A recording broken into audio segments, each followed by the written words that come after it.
মাজুলীৰ দক্ষিণপাট সত্ৰৰ জ্যেষ্ঠ বৈষ্ণৱ নৰেন কটকীৰ জীৱন আধাৰত লিখা গ্ৰন্থ বৰ ভৰালীৰ জীৱনৰ বাটে ঘাটে শীৰ্ষক গ্ৰন্থখন উন্মোচন কৰা হয়।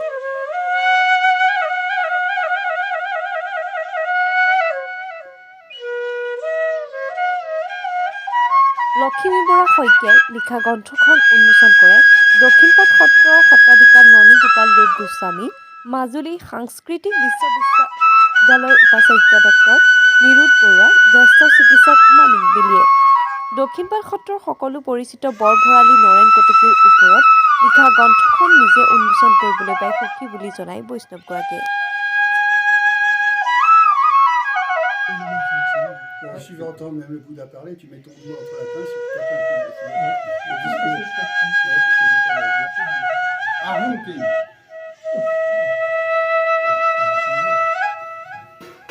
Silver, it's a brass. Michel.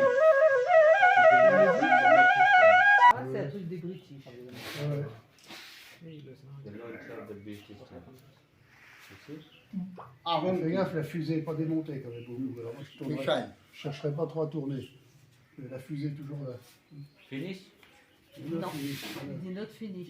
Really? Il y a toujours la fusée.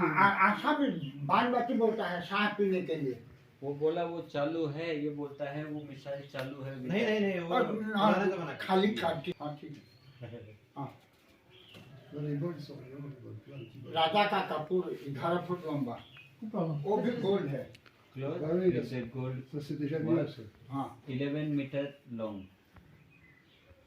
This is brass. 700 साल आशा में झूठी muga pure muga It's a mobile fabric here, local Assam. पितल का सफल हमारा The slipper of the king.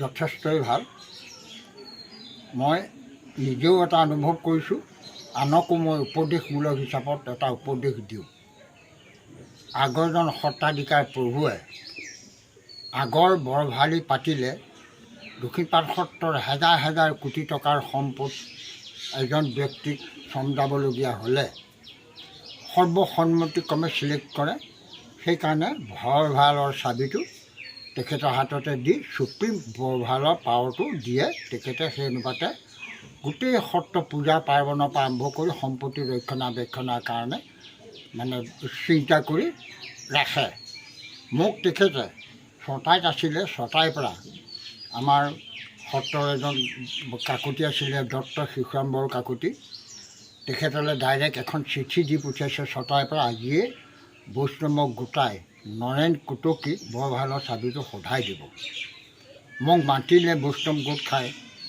তেতিয়া চিঠিখন পাঠ কৰি লৈ তুমি এতিয়া চাবিটোৰ চমজি লোৱা মই এটা কথা চিন্তা কৰিলোঁ তেখেতৰ আত্মাই মোক যেতিয়া চিনি পাইছে তেতিয়াহ'লে ময়ো তেখেতৰ আত্মাৰ সন্মান জনাই আৰু গুৰুজনাৰ সন্মান জনাই মই সংকল্প কৰা দি কৰিলোঁ যে এই সম্পদখিনি মই সুৰক্ষিত কৰিব পাৰিলে মোৰ এটা গৌৰৱ হ'ব আৰু আমাৰ অসমীয়া জাতিটো ঐতিহ্যটো আকৌ ঘূৰি আহিব বুলি আশা কৰোঁ সেইকাৰণে মই বৰ ভঁৰালৰ সম্পদবিলাক মোৰ নিজস্ব মই ব্যৱহাৰ কৰিবলৈ মই আজিলৈকে মোৰ হাতত বহুত সোণ আছে বহুত ৰূপ আছে বহুত কাঁহ পিতল আছে মোক বহুতো লাগিছিলে এখন কাঁহীত ৰজাদিনীয়া 10,000লৈকে দিছিলে মই বুলি নহ'ব সেই অনুপাতে মই ত্যাগ স্বীকাৰ কৰি সুৰক্ষিত কৰি ৰখাৰ বাবে আজি মোৰ এইখন এটা সন্মান পাবৰ কাৰণে মই আগবাঢ়িলোঁ